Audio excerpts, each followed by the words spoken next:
Welcome to Moumita's kitchen. আজকে বানাবো Cantonese chicken chowmein.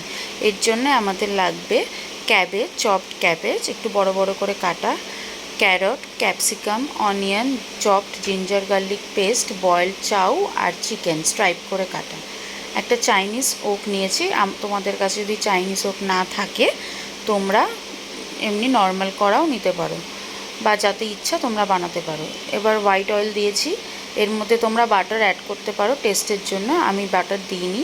এর মধ্যে আমি ফাইনলি চপড জিঞ্জার গার্লিকটা দিয়ে দিয়েছি, তেলটা ঠান্ডা অবস্থায় তার মধ্যে অ্যাড করেছি চপড, আমার চপড ভেজিটেবলস ছিল। এর মধ্যে তোমরা ব্রকলিও দিতে পারো, ফ্রেঞ্চ বিনসও দিতে পারো, মাশরুমও দিতে পারো, চিকেন ছাড়াও করতে পারো।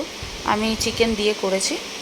ইয়েলো, গ্রিন বেল পেপারও দিতে পারো, রেডও বেল পেপার দিতে পারো, সব রকম ভেজিটেবলস দিতে পারো।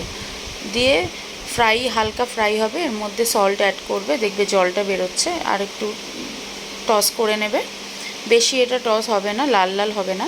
এর মধ্যে অ্যাড করবে 2 কাপ ওয়াটার, জল। তো আমার কোয়ান্টিটি অনুযায়ী আমি 2 কাপ অ্যাড করেছি। তোমরা বেশি যেরকম কোয়ান্টিটি করবে কম বেশি অ্যাড করতে পারো। তারপর অ্যাড করবে ব্ল্যাক পেপার পাউডার, অল্প একটু সুগার, চিনি, আর এমএসজি পাউডারটা অপশনাল, আর 1 চামচ সোয়া সস। 1 চামচ থেকে অল্প হাফ চামচ সোয়া সস অ্যাড করতে পারো। দিয়ে এটা তোমাকে একটুখানি 5-10 মিনিটের জন্য রেখে দিতে হবে।